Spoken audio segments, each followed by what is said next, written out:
नमस्कार, संसद टीवी में आपका स्वागत है। मैं हूं प्रतिबिंब शर्मा और आप देख रहे हैं संसद में आज। संसद में आज में आपके साथ साझा करेंगे लोकसभा और राज्यसभा में संभावित कार्यसूची को और चर्चा करेंगे माननीय सांसदों से। हमारे साथ इस वक्त जुड़े हुए हैं अजीत माधवराव गोपछड़े, सांसद राज्यसभा। आपका बहुत बहुत स्वागत है। हमारे सहयोगी पवन शर्मा संसद भवन के मुहाने पर मौजूद हैं, उनसे जानकारी हासिल करेंगे और जानने की कोशिश करेंगे कि लोकसभा के भीतर आज क्या कुछ खास होने वाला है। पवन, स्वागत है। मौसम कैसा है आज?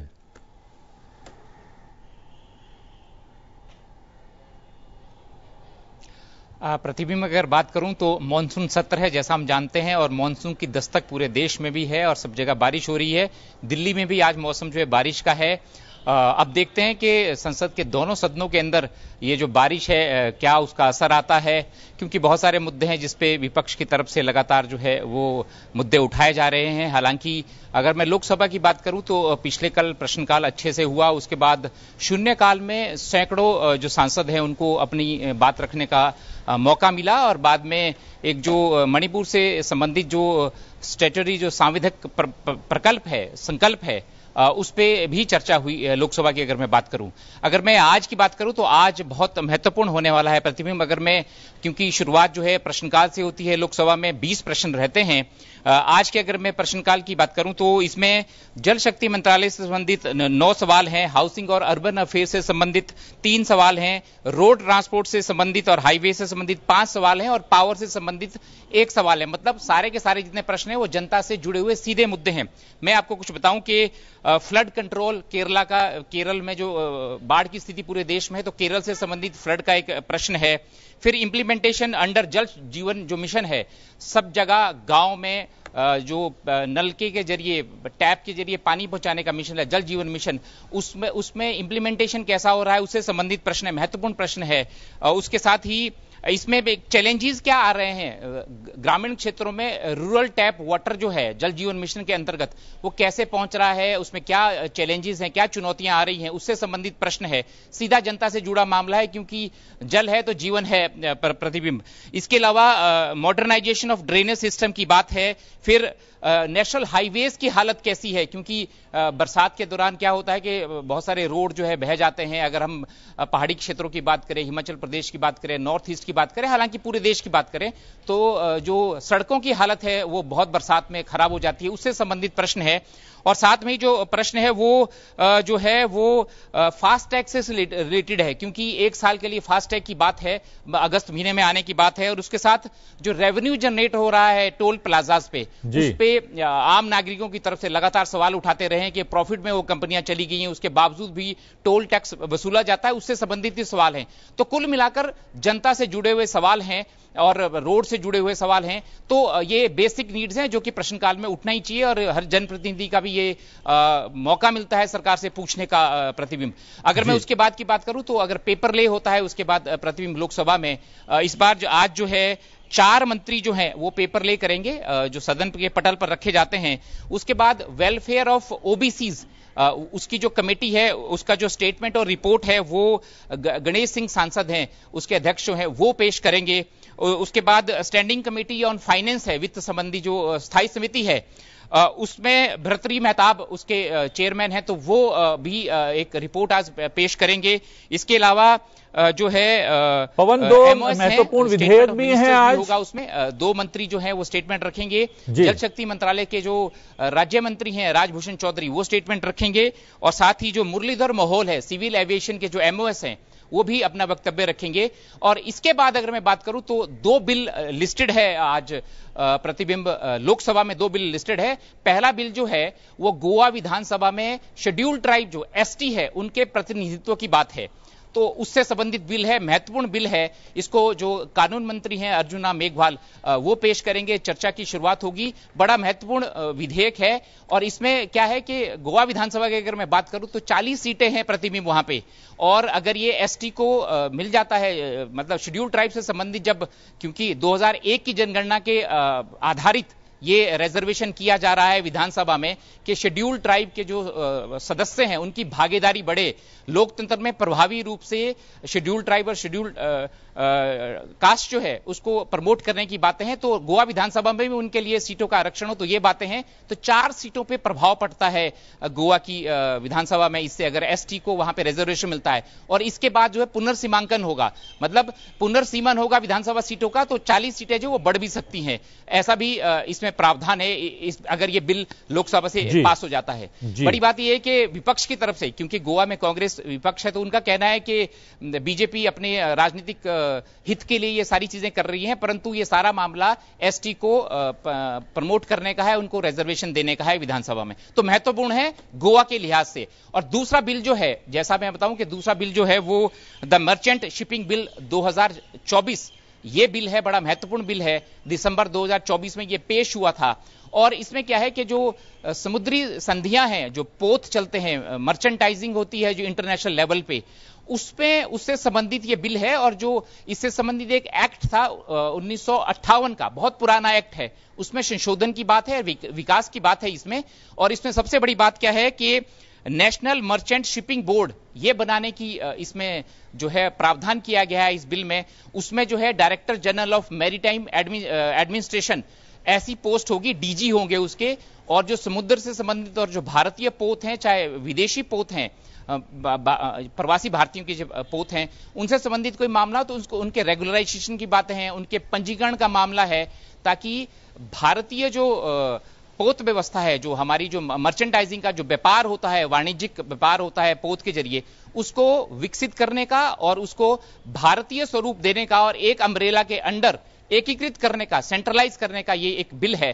तो बड़ा महत्वपूर्ण बिल है मर्चेंटाइजिंग के हिसाब से, क्योंकि समुद्र से ही सारी चीजें जो है ट्रांसपोर्ट होती है, बड़ी बड़ी देश विदेशों से जो सारी चीजें आती हैं, तो चाहे तेल की बात हो, वो सभी समुद्र के थ्रू ही भारत पहुंचते हैं। अगर हम एक्सपोर्ट और इंपोर्ट की बात करें तो बहुत महत्वपूर्ण है ये दोनों के दोनों बिल। अब देखना यह है कि आज लोकसभा शांतिपूर्ण तरीके से चलती है या कुछ और भी विपक्ष की तरफ से कुछ और मुद्दा लेकर बातें सामने रखी जाती है। प्रतिबिंब पवन, बहुत विस्तार से आपने जानकारी दी कि क्या कुछ आज लोकसभा के भीतर होने वाला है।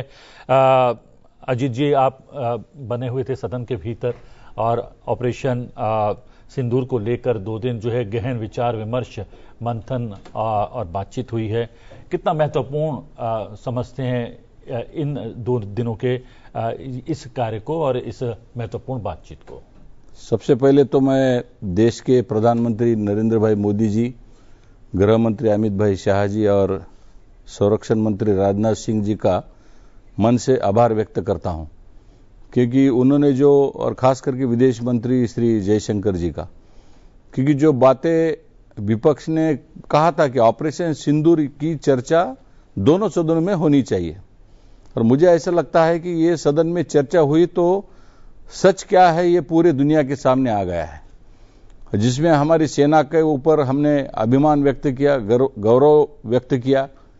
प्रधानमंत्री जी की वाणी तो और गृह मंत्री जी की वाणी में पूरी देशभक्ति थी। उसमें जो विपक्ष ने जो मांगे रखी थी, विपक्ष ने जो बातें की थी, वो ये चाहते थे कि इस विषय के बारे में बहुत सारे प्रश्न उन्होंने उठाए थे, लेकिन हर एक प्रश्न का जवाब सही तरीके से माननीय प्रधानमंत्री जी ने लोकसभा में दिया और माननीय गृह मंत्री जी, रक्षा मंत्री जी और विदेश मंत्री जी ने राज्यसभा में दिया। दोनों ने भी राज्यसभा और लोकसभा में किया। लेकिन इसकी वजह से हमारे सैन्य का मनोबल बढ़ना चाहिए, हमारे देश की जनता का मनोबल बढ़ना चाहिए।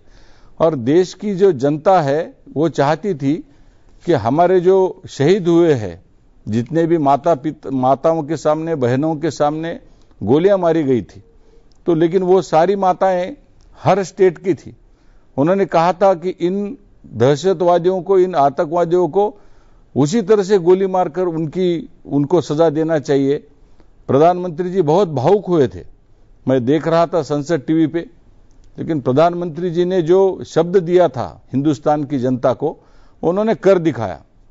और सबसे परिपूर्ण बात यह थी, उनकी आकाओं के स्थलों को भी उन्होंने नेस्तनाबूद नष्ट कर दिया, और जिन्होंने यहां पर घुसकर हमारे माता बहनों के ऊपर गोलियां, जो उनके पतियों के ऊपर जो गोलियां दागी थी, उनको भी हर हर महादेव जो ऑपरेशन हुआ श्रावण के महीने में, और वो भी सोमवार के दिन हुआ, उसके माध्यम से उसी दिन हर हर महादेव का जो अभियान चला उसमें तीनों आतंकियों का सफाया हुआ।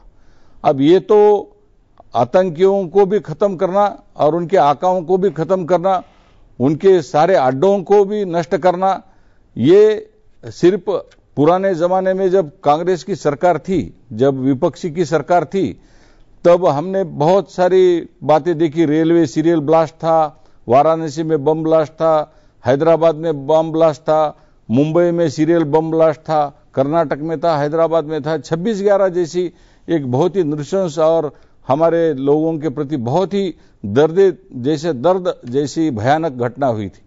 लेकिन उसके बावजूद भी विपक्ष ने, जब कांग्रेस की सरकार थी तब वो डोजर पे डोजर भेजते थे, उनके साथ वार्ता करते थे। एक तरफ गोलियां चलती थी, एक तरफ वार्ता चलती थी। ये तो मोदी जी ने स्पष्ट कर दिया, गृह मंत्री जी ने भी स्पष्ट कर दिया और संरक्षण मंत्री जी ने स्पष्ट कर दिया, गोलियां और वार्ता नहीं चलेंगी, खून और पानी एक साथ नहीं बहेगा। तो हमारा देश एक निर्णायक स्थिति में आ चुका है, पुराना वाला देश नहीं रहा है, अब ये मोदी जी का देश है। इस मोदी जी के देश में गोली का जवाब गोली से तो देते ही है, लेकिन मोदी जी ने जो कूटनीति बनाई है, सिर्फ 3 देश हमारे खिलाफ थे, चाइना, टर्की और खुद पाकिस्तान। लेकिन कुल मिला के पूरी दुनिया मोदी जी के पीछे थी कि इनको किसी न किसी, इन सारे आतंकियों का अड्डा दुनिया का पाकिस्तान है, तो इस पाकिस्तान की रीढ़ की हड्डी को तोड़ दो, ये पूरी दुनिया कह रही थी। और वो मोदी जी ने कर दिखाया, मोदी जी की सेना ने कर दिखाया, हमारी भारतीय सेना ने कर दिखाया।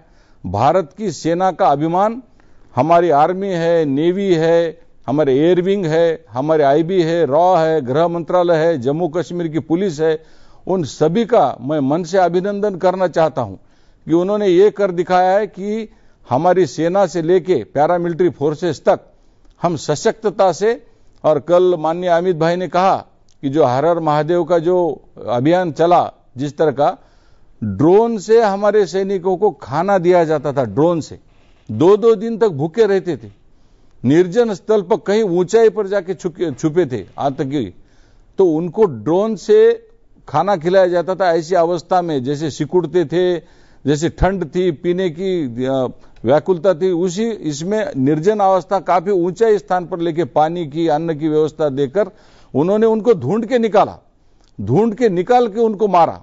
और जो माता बहनों ने जो कहा था कि उनके सर में गोली मारना चाहिए, उनके सर में गोली मारकर हमारे सैन्य का बहुत बड़ा अभिमान हमारे इस देश ने देखा है।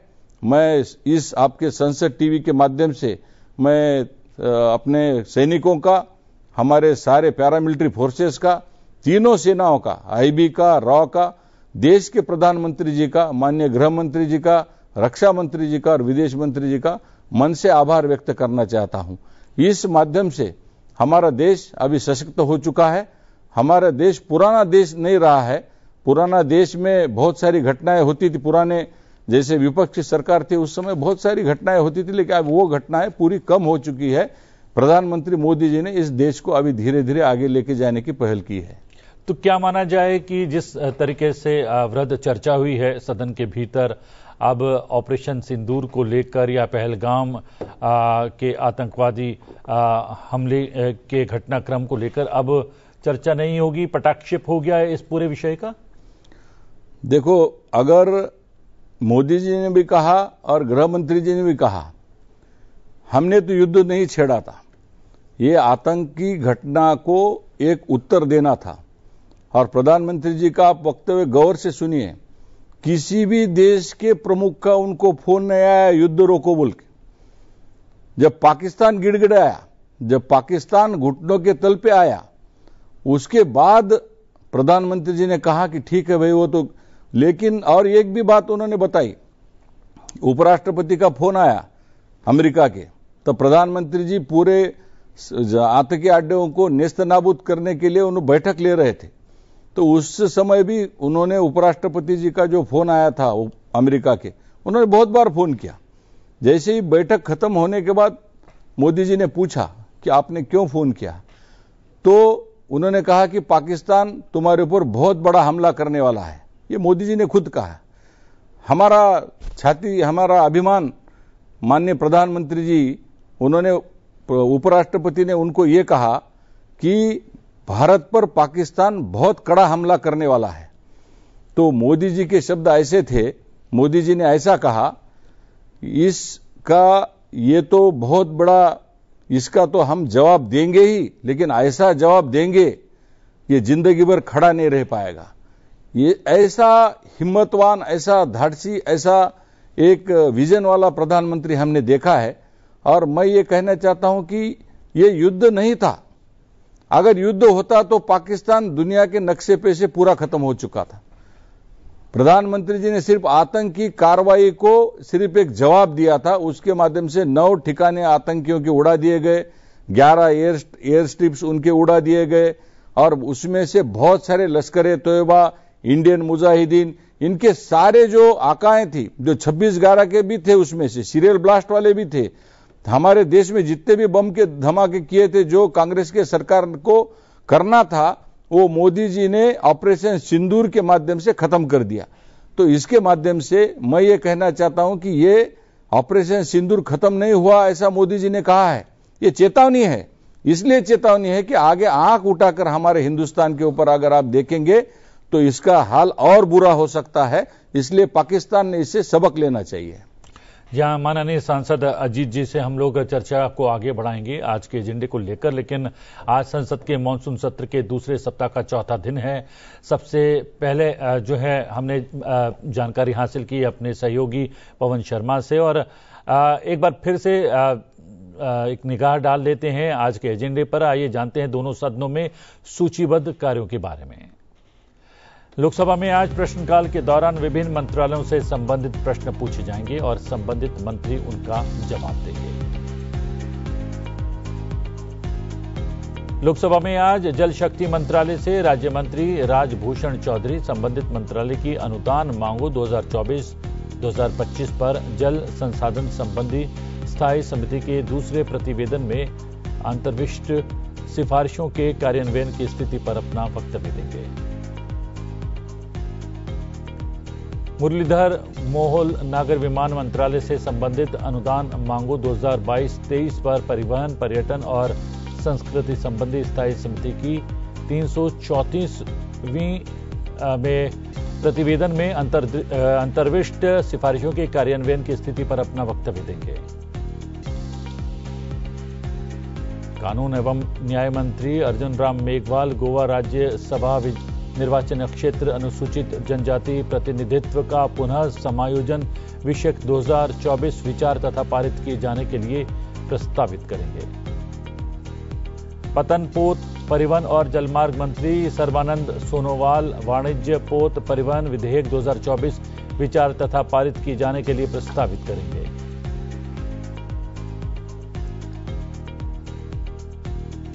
वहीं राज्यसभा की बात करें तो डॉक्टर दिनेश शर्मा कर एस सेल्वा गणपति विभाग संबंधी संसदीय स्थायी समिति की रिपोर्ट्स की एक प्रति अंग्रेजी और हिंदी में सभा पटल पर रखेंगे। डॉक्टर कविता पाटीदार और सुभाषिष खुंटिया अन्य पिछड़ा वर्ग कल्याण समिति की अंतिम कार्रवाई संबंधी विवरण की एक प्रति अंग्रेजी और हिंदी में सभा पटल पर रखेंगे। डॉक्टर एल मुरुगन अन्य पिछड़े वर्गों ओबीसी के कल्याण संबंधी समिति के लिए निर्वाचन का प्रस्ताव प्रस्तुत करेंगे। डॉक्टर जितेंद्र सिंह कार्मिक एवं प्रशिक्षण विभाग की अनुदान मांगों 2025-26 के संबंध में विभाग संबंधी कार्मिक लोक शिकायत विधि एवं न्याय संबंधी संसदीय स्थायी समिति के 145वें प्रतिवेदन में अंतर्विष्ट सिफारिशों के कार्यान्वयन की स्थिति के संबंध में वक्तव्य देंगे।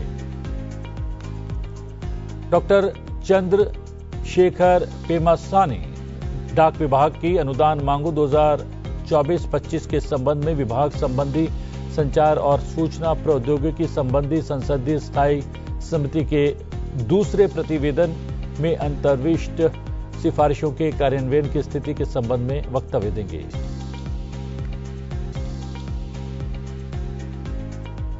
शोभा करंदलाजे श्रम एवं रोजगार मंत्रालय से संबंधित राज्य प्रवासी श्रमिकों के लिए सामाजिक सुरक्षा और कल्याणकारी उपायों के संबंध में विभाग संबंधी श्रम, वस्त्र और कौशल विकास संबंधी संसदीय स्थायी समिति की एक 16वें प्रतिवेदन में अंतर्विष्ट सिफारिशों के कार्यान्वयन की स्थिति के संबंध में वक्तव्य देंगी।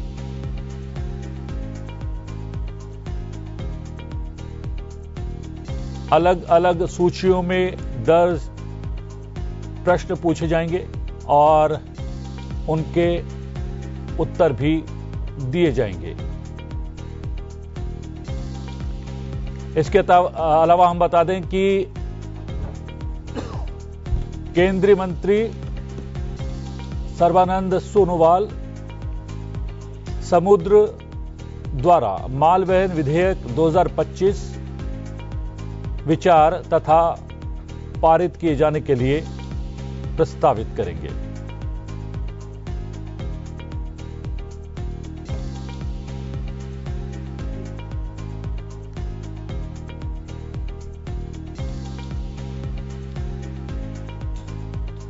माननीय लोकसभा सांसद खगेन मुर्मू भी हमारे साथ जुड़ गए हैं। आपका बहुत बहुत स्वागत है। अभी बात चल रही थी, 2 दिन गहन चर्चा चली राज्यसभा में, गहन चर्चा चली लोकसभा के भीतर ऑपरेशन सिंदूर को लेकर।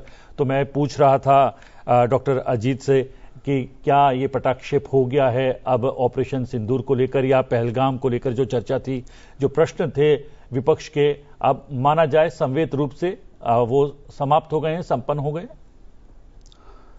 अभी ऑपरेशन सिंदूर अभी भी हमारे जारी हैं, ताकि हमारे आदरणीय प्रधानमंत्री आदरणीय नरेंद्र दामोदर मोदी जी ने कहा, हमारे गृह मंत्री अमित शाह जी ने कहा, जो ऑपरेशन सिंदूर जो हुआ, जैसे कि हमें ये सबक सिखाना था पाकिस्तान को।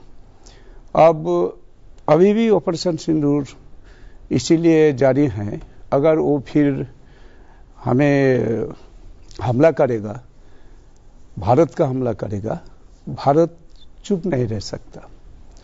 भारत वो गोली चलाएगा तो हमारे आदरणीय प्रधानमंत्री जी ने कहा हम गोला चलाएंगे।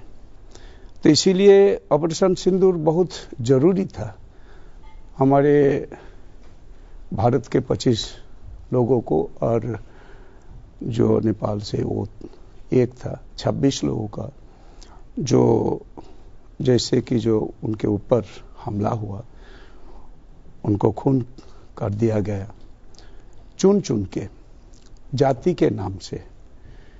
ये बहुत ही गंदी एक कोशिश था जैसे कि पाकिस्तान कर रहे हैं। तो अभी इसीलिए हमारे आदरणीय प्रधानमंत्री जी, आदरणीय गृह मंत्री जी का जो अब जैसे कि लक्ष्य है हमारे देश के जनता को सुरक्षित रखना, देश के 140 करोड़ लोगों को उनके ऊपर हमला हुआ, सिर्फ ये 26 या 25 या 26 लोगों के ऊपर हमला नहीं है, ये हमला 140 जो करोड़ जनता ये भारतीय हैं, इनके ऊपर हमला हुआ। इसीलिए इसके विरोध में हम खड़े हैं। जब तक पाकिस्तान और जो जैसे वो कोशिश कर रहा है भारत को उसी में घुसकर जब भारत के ऊपर हमला चलाए, तो जब भारत का प्रधानमंत्री हमारे आदरणीय नरेंद्र मोदी जी और गृह मंत्री जी आदरणीय अमित शाह जी, रक्षा मंत्री हमारे राजनाथ सिंह जी, और यहाँ का जो 3 सेना जैसे कि वो तय किया है, जैसे हम देखा है 22 अप्रैल के बाद जो अब जैसे ये हमला के विरोध में मुकाबला करने के लिए जो भी जैसे जैसे जो यहाँ से तय किया था, तो 100 किलोमीटर अंदर घुसकर उसका जो घाटी था जहाँ पे ये संतरासवादी को जो जहाँ पे शिक्षा देने के लिए जो ये जहां पे वो लोग जो अपना घटिया बनाया था वो आज तसनस कर दिया गया। तो ऐसे ही हमारे आदरणीय प्रधानमंत्री नरेंद्र मोदी जी, आदरणीय गृह मंत्री माननीय अमित शाह जी, आदरणीय रक्षा मंत्री माननीय राजनाथ सिंह जी और जो सेनाओं का जो जैसे कि उन लोगों ने सेनाओं को मैं धन्यवाद देता हूं, हमारे प्रधानमंत्री जी, रक्षा मंत्री जी और गृह मंत्री जी को धन्यवाद करता हूं। भारत के 140 करोड़ जनता की ओर से जो सही समय में और सही निर्णय लिया है ताकि पाकिस्तान को अच्छा से सबक सिखाया। जी हाँ, लोकसभा में प्रश्नकाल के दौरान क्या कुछ महत्वपूर्ण प्रश्न पूछे जाएंगे या राज्यसभा के में आज क्या महत्वपूर्ण कार्रवाई होने वाली है, उस पर चर्चा हमारी जारी रहेगी। लेकिन उससे पहले हम लोग रुख करते हैं अपने सहयोगी सुरेंद्र कुमार का, जो संसद भवन के सामने इस वक्त उपस्थित हैं। सुरेंद्र, 2 दिन गहन विचार विमर्श हुआ, चर्चा हुई ऑपरेशन सिंदूर पर और वो संपन्न भी हो गई है। आज की अगर कार्रवाई की बात करें राज्यसभा के भीतर, क्या कुछ विशेष?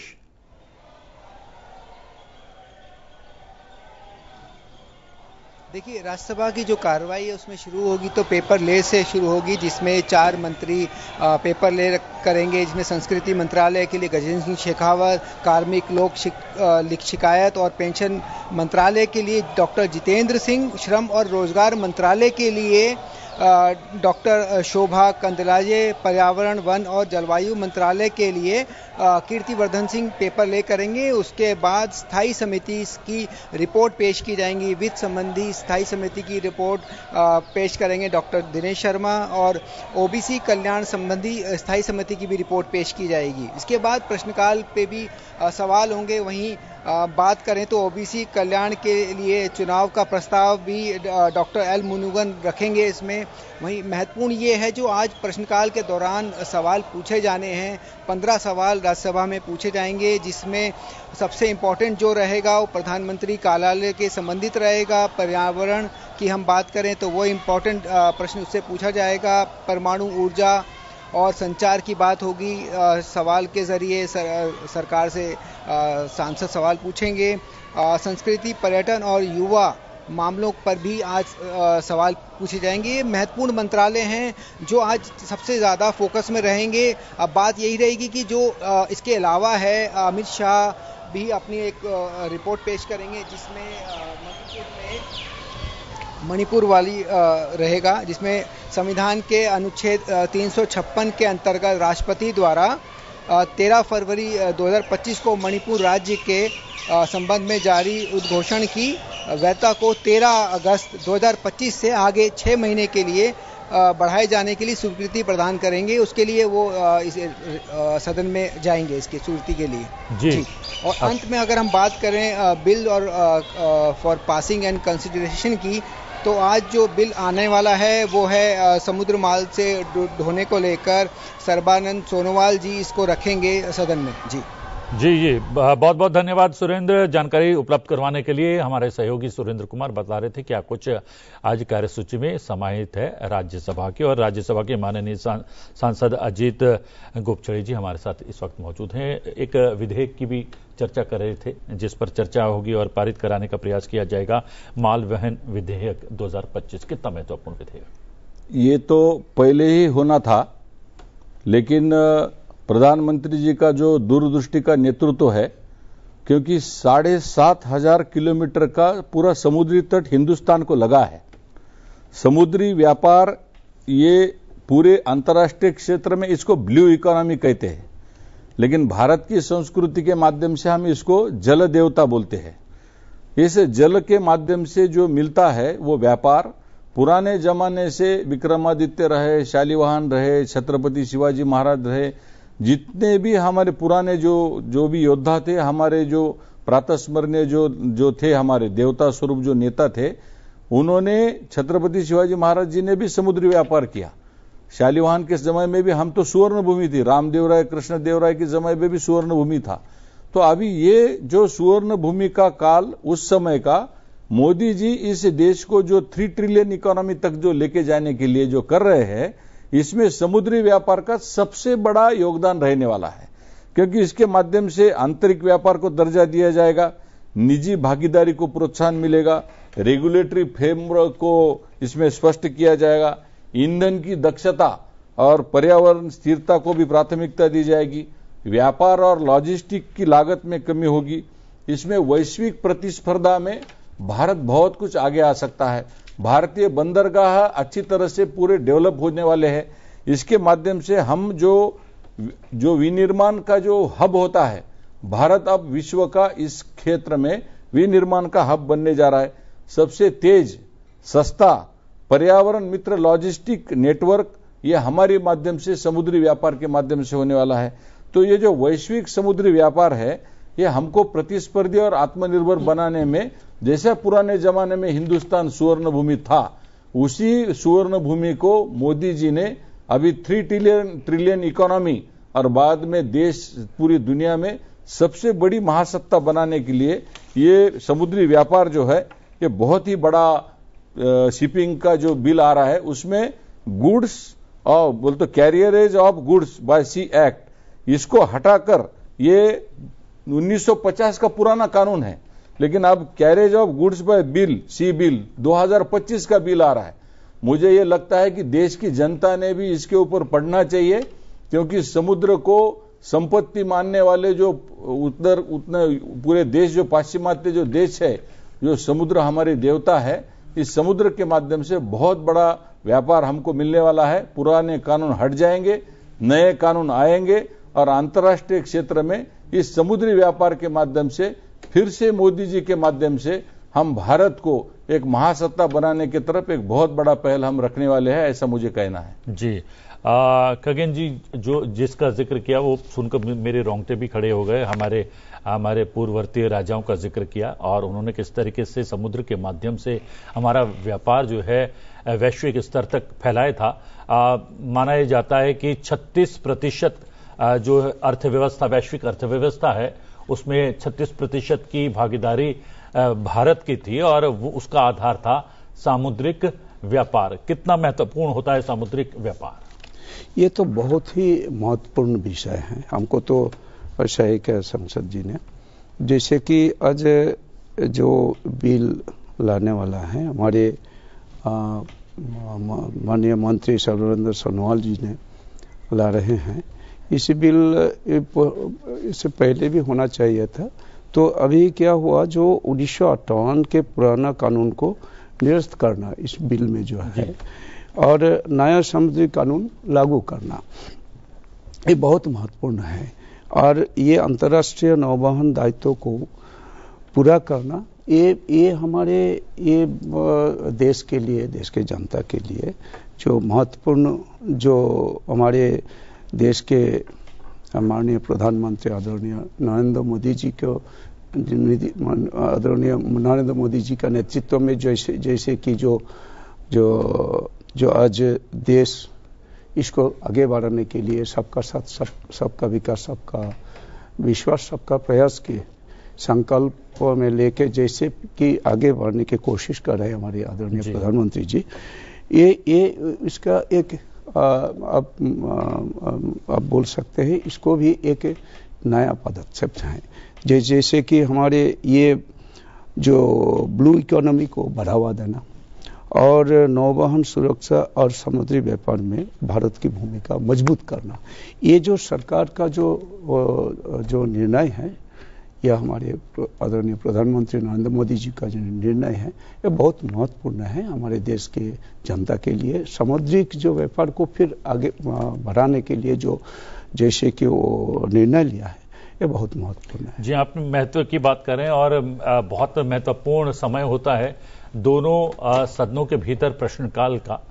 माननीय सांसद अपने क्षेत्र से जुड़े हुए समसामयिक प्रश्न पूछते हैं और उनका उत्तर जो है संबंधित मंत्रालय और मंत्रियों के द्वारा दिया जाता है। और कल एक अच्छा अवसर था, कल लोकसभा के भीतर प्रश्नकाल जो है और शून्यकाल बहुत अच्छे से चला और बहुत सारे महत्वपूर्ण प्रश्न पूछे गए। आज भी बहुत महत्व के प्रश्न जो हैं सूचीबद्ध हैं, उसमें से मॉनसून से जुड़े हुए काफी प्रश्न हैं, जिसमें से मॉनसून प्रधानमंत्री ने जैसे ही सदन मॉनसून सत्र प्रारंभ हुआ था उससे पहले उन्होंने कहा था कि मॉनसून जो है देश भर में बहुत अच्छा चल रहा है और विस्तार जो हो रहा है मॉनसून का, और स्टोरेज वाटर स्टोरेज को लेकर उन्होंने कहा था इस पर हमें थोड़ा सा और काम करना होगा। इसमें भी जो है मॉनसून से जो बाढ़ की स्थिति पैदा हो गई है कुछ राज्यों में, उससे जुड़ा हुआ प्रश्न भी पूछा जाने वाला है। वो कितना महत्वपूर्ण प्रश्न है?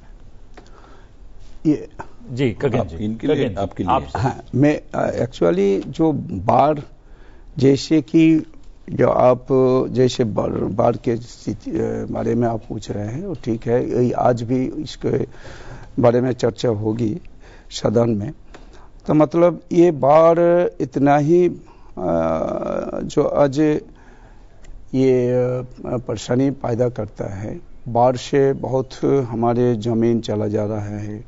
बाढ़ और कटाव के कारण हम कटान से हम देख रहे हैं जो मेरा क्षेत्र मालदा उत्तर लोकसभा क्षेत्र पश्चिम बंगाल के, जहाँ पे गंगा, फुलहर और कोसी नदी, ये तीनों नदी के कटाव से बहुत लोग परेशानी है। इसमें ये बहुत ये क्या अपना घर चला गया, किसी का जमीन चला गया, जो शिक्षा प्रतिष्ठान हो, वहाँ का कोई धर्मीय प्रतिष्ठान हो, सब ये बाढ़ के कारण, कटाव के कारण कटान में से नदी में समा गया। ऐसे हर जगह में आप देखिए, बिहार है या दूसरा किसी जगह में आप देखेंगे तो ऐसे ही देश भर जहाँ जहाँ जो बाढ़ बढ़ती जा रहा है इसमें बहुत लोग परेशानी है। इसीलिए बाढ़ के बारे में आज जो प्रश्नकाल में तो प्रश्न पूछेंगे, सभी सांसद वो पूछेंगे, अपना अपना उसका उत्तर मिलेगा। और कल एक महत्वपूर्ण दिन था, सैटेलाइट छोड़ा गया है और उस सैटेलाइट से जो है प्राकृतिक आपदाओं की जानकारी हमें थोड़ा सा पहले मिल जाएगी। वैसे हम देख रहे हैं कि वैश्विक स्तर पर प्राकृतिक आपदा जब आती है, चाहे सुपर पावर अमेरिका ही क्यों ना हो, वो सब हिल जाते हैं, क्योंकि किसी भी देश की, किसी भी शहर की एक सीमा होती है प्राकृतिक आपदा को। और कल तो बहुत ही भयानक, जी मैं आप इसके पास आ रहा था। इसके साथ साथ ये जलाशयों में जो है वाटर स्टोरेज से जुड़ा हुआ भी प्रश्न पूछा जा रहा है, कितना महत्वपूर्ण है? ये देश के सामने की एक बहुत बड़ी समस्या है। प्रधानमंत्री मोदी जी भी इसके ऊपर बहुत दिनों से विचार भी कर रहे हैं। जैसे नॉर्थ में बाढ़ आती है और हमारा साउथ जो होता है उस समय सूखाग्रस्त होता है। ये तो हमारे प्रधानमंत्री वाजपेयी जी के समय भी और मोदी जी के भी समय में इस विषय पर बहुत विद्वानों ने चर्चा किया है। जैसे हमने नॉर्थ को अगर साउथ को, जैसे बीच में एक विषय आया था रिवर लिंकेज के बारे में, ये तो समस्या बहुत बड़ी है, नदी जो इतना आसान नहीं है, क्योंकि उसमें खेती किसानों का भी संबंध आता है, भूमि का भी संबंध आता है। जैसे आपने जलाशय के बारे में भी बोला है, ये भी जलाशय भी एक दूसरे के साथ जोड़ने का भी एक विषय है। बीच में उसके ऊपर पर्यटन के बारे में भी विषय आया था। तो हम ये चाहते हैं कि एक दूर दृष्टिकोण से, जैसे हमने समुद्री व्यापार के ऊपर बोला है, वैसे जल पर्यटन भी हो सकता है। लेकिन उससे पहले ये जो आपदाएं जो आ रही है मानसून के समय में, यह हमारे देश के ऊपर की बहुत बड़ी समस्या है। लेकिन हमारे जितने भी विद्वान लोग हैं, इस विषय में काम करने वाले साइंटिस्ट है, वैज्ञानिक लोग हैं, हमारे प्रधानमंत्री जी इन सभी की सलाह लेते हुए सबका साथ और सबका विकास के साथ में, मुझे ऐसा लगता है कि प्रधानमंत्री जी भी इस विषय पर सोच रहे हैं, क्योंकि ये समस्या बहुत दिनों से चली आ रही है। तो ये रिवर लिंकेज का जो विषय है, अगर ये जैसे आसाम में है, ब्रह्मपुत्रा है, इधर ऊपरी भाग है, ईस्ट एरिया है, लेकिन उस समय हमारे नीचे भी कुछ समस्या होती है। जैसे हमारे महाराष्ट्र में हमारे मुख्यमंत्री देवेंद्र फडणवीस जी ने इसके ऊपर नदी जोड़, जिसको रिवर लिंकेज के बारे में एक अच्छा मॉडल हमारे मराठवाड़ा के लिए किया है। उन्होंने क्या किया है कि कोकण का जो बहने वाला पानी मराठवाड़ा में, वेस्ट जाने वाला पानी मराठवाड़ा में ला रहे, समुद्र में जो जाने वाला वेस्टेज अब कुछ पानी था वो मराठवाड़ा में ला रहे हैं, वहां कुछ नदियां थी जो बंद गिरी थी, उन नदियों को चालू करने, ऐसी तरह से मुख्यमंत्री देवेंद्र फडणवीस जी ने एक अच्छा मॉडल महाराष्ट्र में चालू करने का प्रयास शुरू किया है और उसके माध्यम से भी उन्होंने एक जलयुक्त शिवार नाम की योजना की थी कि हर गांव में एक, जैसे आपने जलाशय के बारे में पूछा, तो जलयुक्त शिवार ये योजना और आपका जो पूछा हुआ प्रश्न एक दूसरे के साथ साधर में रखता है। साधर में रखता है और जिसका आपने जिक्र किया वो परियोजना एक कह सकते हैं पायलट प्रोजेक्ट के तौर पर पूरे देश में हो सकता है। मध्य प्रदेश में शुरू भी हो गई है, 2 नदियों को वहां पर जोड़ा गया है। अब उसका क्या परिणाम सामने आता है उसके बाद शायद मुझे लग रहा है कि इस पर गति पकड़ेगा। बड़ा विषय है जी, गति पकड़ेगी। और जहां पर वाटर वेज की बात कर रहे हैं, जो है पानी के यातायात की बात कर रहे हैं, उस पर ये इस सरकार ने बहुत काम किया है और हम करेंगे भी, करेंगे भी और आगे भी बढ़ाएंगे। आप दोनों आदरणीय अटल बिहारी वाजपेयी जी ने वो शुरू किया था नदी जोड़ो, उसको कंप्लीट मोदी जी करेंगे, कंप्लीट मोदी जी करेंगे। जी। और आप दोनों माननीय सांसदों को संसद की कार्यवाही में भाग लेने के लिए आपको जाना होगा, लेकिन आप दोनों ने समय निकाला और बहुत सारे महत्वपूर्ण बिंदुओं पर चर्चा की। बहुत बहुत धन्यवाद। आपका भी धन्यवाद। संसद टीवी का भी धन्यवाद। जी, लोकसभा की शुरुआत प्रश्नकाल से होगी। आइए जानते हैं आज लोकसभा में प्रश्नकाल के दौरान किन किन मंत्रालयों से संबंधित कौन कौन से तारांकित प्रश्न पूछे जाएंगे। कोट्टायम केरल से केरल कांग्रेस के सांसद एडवोकेट के फ्रांसिस जॉर्ज जल शक्ति मंत्री से केरल में बाढ़ नियंत्रण से जुड़ा प्रश्न करेंगे। जानना चाहेंगे कि क्या सरकार ने हाल के वर्षों में केरल में मानसूनी बाढ़ की बढ़ती आवृत्ति और तीव्रता का आकलन किया है, जिसमें कोट्टायम जैसे जिलों में हुई क्षति भी शामिल है। यदि किया है तो मौजूदा बाढ़ नियंत्रण बुनियादी ढांचे की कमियों पर प्रमुख निष्कर्षों सहित इसका ब्यौरा क्या है। केंद्रपाड़ा ओडिशा से भारतीय जनता पार्टी के सांसद बैजयंत पांडा जल शक्ति मंत्री से सवाल करेंगे कि क्या अटल भूजल योजना ने अपनी शुरुआत के बाद से चिन्हित पायलट जिलों में भूजल पुनर्भरण, सामुदायिक जल बजट और सहभागी सिंचाई प्रबंधन के लिए अपने नियोजित लक्ष्यों को प्राप्त कर लिया है। यदि हां तो तत्संबंधी ब्यौरा क्या है। खगड़िया बिहार से लोक जनशक्ति पार्टी रामविलास से सांसद राजेश वर्मा जल शक्ति मंत्री से प्रश्न करेंगे कि सरकार द्वारा जल जीवन मिशन के अंतर्गत शुरू किए गए निरीक्षण संबंधी प्रयासों के प्रमुख उद्देश्यों और कार्यक्षेत्र का ब्यौरा क्या है और क्या इसके अंतर्गत जल आपूर्ति की गुणवत्ता जांच शामिल है। यदि है तो उसका ब्यौरा क्या है। विशाखापट्टनम आंध्र प्रदेश से टीडीपी सांसद श्री भरत मातुकुमिल्ली आवासन एवं शहरी कार्य मंत्री से जल निकासी नेटवर्क के आधुनिकीकरण से जुड़ा हुआ प्रश्न करेंगे और जानना चाहेंगे कि क्या सरकार ने अत्यधिक वर्षा, अपर्याप्त जल अवसंरचना और अनियोजित शहरीकरण के कारण प्रमुख शहरों में बाढ़ की बढ़ती आवृत्ति और गंभीरता का आकलन किया है तो तत्संबंधी ब्यौरा क्या है। टोंक सवाई माधोपुर राजस्थान से भारतीय राष्ट्रीय कांग्रेस के सांसद हरीश चंद्र मीना पेट्रोलियम और प्राकृतिक गैस मंत्री से प्रश्न करेंगे कि पिछले 5 वर्षों में प्रत्येक वर्ष और चालू वर्ष के दौरान तेल और प्राकृतिक गैस निगम लिमिटेड के कुओं में हुई गैस रिसाव या विस्फोट की घटनाओं का स्थानवार ब्यौरा क्या है। क्या इस संबंध में कोई सुरक्षा ऑडिट किया गया है। यदि किया गया है तो उसका ब्यौरा क्या है। गिरिडीह झारखंड से एजेएसयू पार्टी के सांसद चंद्र प्रकाश चौधरी जल शक्ति मंत्री से प्रश्न करेंगे कि जल जीवन मिशन के शुभारंभ के बाद से झारखंड में कितने ग्रामीण परिवारों को कार्यात्मक घरेलू नल कनेक्शन प्राप्त हुए हैं और क्या सरकार झारखंड के कई जिलों में जेजेएम के कार्यान्वयन की धीमी गति से अवगत है। यदि है तो किसी वित्तीय, प्रशासनिक या तकनीकी बाधाओं सहित देरी के क्या कारण हैं। डिंडीगुल तमिलनाडु से भारतीय कम्युनिस्ट पार्टी मार्क्सवादी के सांसद सच्चिदानंदम आर सड़क परिवहन और राजमार्ग मंत्री से राष्ट्रीय राजमार्गों की जर्जर स्थिति से जुड़ा हुआ प्रश्न करेंगे और जानना चाहेंगे कि नवनिर्मित राष्ट्रीय राजमार्गों की जर्जर स्थिति दूर करने के लिए सरकार द्वारा क्या उपाय किए जा रहे हैं और उनकी मरम्मत के लिए क्या समय सीमा निर्धारित की गई है और वित्तीय वर्ष 2024-25 के दौरान अब तक इस संबंध में कितनी शिकायतें प्राप्त हुई हैं।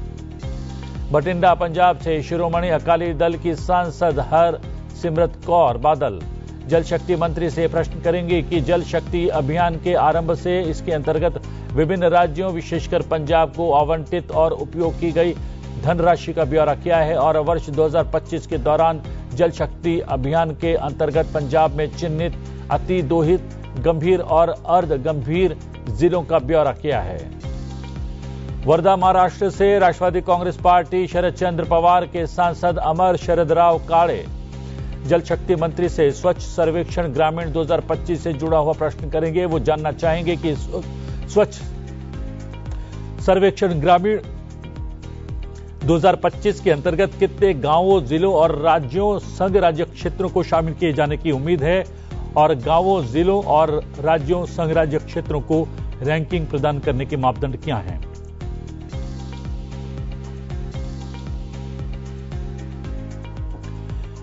मैसूर कर्नाटक से भारतीय जनता पार्टी के सांसद यदुवीर वाडियार जल शक्ति मंत्री से पूछेंगे कि देश में जलाशय भंडारण निगरानी प्रणाली पारदर्शिता को किस प्रकार बढ़ाती है और देश में जल संसाधन प्रबंधन में सुधार लाती है और देश में वर्तमान में सक्रिय जलाशयों की संख्या कितनी है और उनकी कुल भंडारण क्षमता। जलाशय वार ब्यौरा क्या है। लातूर महाराष्ट्र से भारतीय राष्ट्रीय कांग्रेस के सांसद डॉक्टर शिवाजी बंडाप्पा कालगे जल शक्ति मंत्री से प्रश्न करेंगे कि क्या सरकार के पास महाराष्ट्र, मध्य प्रदेश और केंद्र शासित प्रदेश दादरा एवं नगर हवेली तथा दमन एवं दीव में पानी की कमी को दूर करने और सिंचाई में सुधार लाने के लिए नदियों को आपस में जोड़ने का कोई प्रस्ताव है। यदि है तो तत्संबंधी ब्यौरा क्या है। विलुपुरम तमिलनाडु से विदुथलाई चिरुथाईगल काची के सांसद डॉक्टर डी रवि कुमार सड़क परिवहन और राजमार्ग मंत्री से कार पूलिंग को प्रोत्साहित करने से जुड़ा हुआ प्रश्न करेंगे और जानना चाहेंगे कि क्या सरकार कार पूलिंग को परिवहन के लिए कुशल और टिकाऊ और सतत वैकल्पिक गतिशीलता समाधान मानती है। यदि हां तो तत्संबंधी ब्यौरा क्या है। क्या वो इससे जुड़े पर्यावरणीय लाभों से अवगत है। यदि है तो तत्संबंधी ब्यौरा क्या है। अटिंगल केरल से भारतीय राष्ट्रीय कांग्रेस के सांसद एडवोकेट अदूर प्रकाश सड़क परिवहन और राजमार्ग मंत्री से विंझिजम नवाई कुलम आउटर रिंग रोड से जुड़ा हुआ प्रश्न करेंगे और जानना चाहेंगे कि क्या केंद्र सरकार ने केरल में विंझिजम नवाईकुलम आउटर रिंग रोड परियोजना की विस्तृत परियोजना रिपोर्ट को अंतिम मंजूरी दे दी है। यदि दे दी है तो ब्यौरा क्या है। यदि नहीं तो देरी के क्या कारण है और इसकी वर्तमान स्थिति क्या है। इलाहाबाद उत्तर प्रदेश से भारतीय राष्ट्रीय कांग्रेस के सांसद उज्जवल रमण सिंह आवास एवं शहरी कार्य मंत्री से जानना चाहेंगे कि प्रधानमंत्री आवास योजना शहरी के अंतर्गत विशेष रूप से उत्तर प्रदेश में सभी के लिए आवास पहल का उद्देश्य वर्तमान स्थिति क्या है। क्या इसके अंतर्गत किए गए आवंटन में बिचौलियों की संलिप्तता की खबरें आई हैं। यदि आई हैं तो तत्संबंधी ब्यौरा क्या है।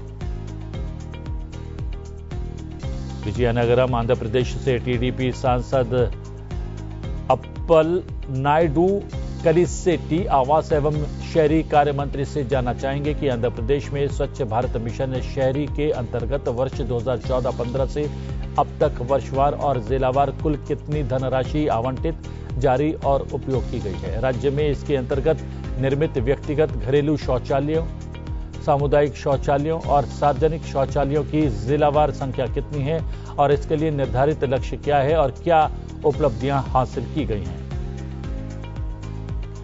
कन्याकुमारी तमिलनाडु से भारतीय राष्ट्रीय कांग्रेस के सांसद विजय कुमार उर्फ विजय वसंत जल शक्ति मंत्री से जल जीवन मिशन के अंतर्गत ग्रामीण नल जल नेटवर्क में चुनौतियों से जुड़ा हुआ प्रश्न करेंगे और जानना चाहेंगे कि कार्यात्मक नल कनेक्शन वाले ग्रामीण परिवारों की संख्या का आंकड़ा कितना है जिनको इस कार्य के लिए बुनियादी ढांचा उपलब्ध बिछाए जाने के बावजूद वर्तमान में नियमित या पर्याप्त जल आपूर्ति नहीं हो रही है। खीरी उत्तर प्रदेश से समाजवादी पार्टी के सांसद उत्कर्ष वर्मा मधुर सड़क परिवहन और राजमार्ग मंत्री से पूछेंगे कि क्या देश में 3,000 रुपए देकर 200 चक्कर लगाने हेतु कोई फास्टैग आधारित वार्षिक टोल टैक्स प्रणाली पर विचार किया जा रहा है। यदि किया जा रहा है तो आम जनता को होने वाले लाभों का ब्यौरा क्या है और इसे कब तक लागू किया जाएगा। दूसरा, क्या ये प्रणाली राज्य सरकारों के राज्य राजमार्गों एक्सप्रेसवे पर भी लागू होने की संभावना है? यदि है तो इस संबंध में केंद्र सरकार द्वारा क्या निर्देश जारी किए गए? यदि नहीं तो इसके क्या कारण है? वेल्लोर तमिलनाडु से डीएमके सांसद डीएम कथीर आनंद विद्युत मंत्री से तमिलनाडु में विद्युत उत्पादन क्षमता से जुड़ा हुआ प्रश्न करेंगे कि क्या केंद्र सरकार ने अगले 3 वर्षों के दौरान राज्य में बढ़ती विद्युत मांग को पूरा करने के लिए तमिलनाडु में विद्युत उत्पादन क्षमता और दक्षिण ग्रिड के माध्यम से भार प्रवाह बढ़ाने के लिए कदम उठाए हैं? यदि हैं तो तत्संबंधी ब्यौरा क्या है और तमिलनाडु में विद्युत उत्पादन क्षमता की वर्तमान स्थिति क्या है और अगले 3 वर्षों के दौरान इसकी विद्युत उत्पादन क्षमता में अपेक्षित वृद्धि क्या है? लालगंज उत्तर प्रदेश से समाजवादी पार्टी के सांसद दारोगा प्रसाद सरोज सड़क परिवहन एवं राजमार्ग मंत्री से टोल प्लाजा से प्राप्त राजस्व से जुड़ा हुआ प्रश्न करेंगे और जानना चाहेंगे कि लालगंज और आजमगढ़ लोकसभा क्षेत्रों से होकर गुजरने वाली बुढ़नपुर से वाराणसी तक 4 लेन वाली सड़क के निर्माण में हुई कुल लागत की अमौरा में निर्मित टोल प्लाजा के माध्यम से कब तक पूरी वसूली होने की उम्मीद है?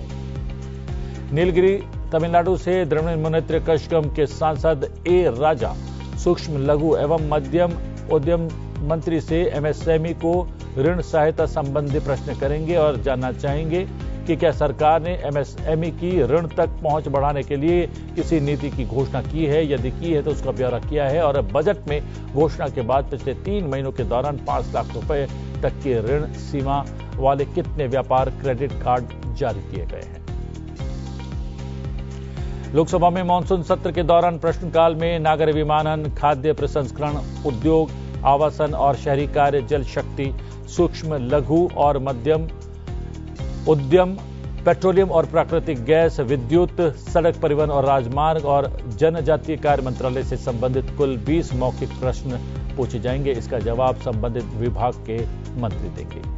लोकसभा में प्रश्नकाल के दौरान 3 सवाल आवासन और शहरी कार्य मंत्रालय से पूछे जाएंगे। इसका उत्तर केंद्रीय शहरी और आवासन कार्य मंत्री मनोहर लाल देंगे। 9 प्रश्न प्रश्नकाल के दौरान लोकसभा में जल शक्ति मंत्रालय से संबंधित पूछे जाएंगे। इसका उत्तर केंद्रीय जल शक्ति मंत्री सीआर पाटिल देंगे। लोकसभा में प्रश्नकाल के दौरान 1 प्रश्न सूक्ष्म लघु और मध्यम उद्योग से पूछे जाएंगे। इसका उत्तर केंद्रीय सूक्ष्म लघु और मध्यम उद्योग मंत्री जीतन राम मांझी देंगे। 1 प्रश्न प्रश्नकाल के दौरान लोकसभा के भीतर पेट्रोलियम और प्राकृतिक गैस मंत्रालय से संबंधित पूछा जाएगा। इसका उत्तर केंद्रीय पेट्रोलियम और प्राकृतिक गैस मंत्री हरदीप सिंह पुरी देंगे। लोकसभा में प्रश्नकाल के दौरान 1 प्रश्न विद्युत मंत्रालय से पूछा जाएगा। इसका उत्तर केंद्रीय विद्युत मंत्री मनोहर लाल देंगे। लोकसभा में प्रश्नकाल के दौरान 5 प्रश्न सड़क परिवहन और राजमार्ग मंत्रालय से संबंधित पूछे जाएंगे। इसका उत्तर केंद्रीय सड़क परिवहन और राजमार्ग मंत्री नितिन जयराम गडकरी देंगे। संसद में आज के लिए इतना ही। मुझे दीजिए आज्ञा, लेकिन बने रहिए संसद टीवी के साथ, क्योंकि थोड़ी देर में हम आपको लेकर चलेंगे और दिखाएंगे राज्यसभा और लोकसभा की कार्रवाई की सीधी तस्वीरें। नमस्कार।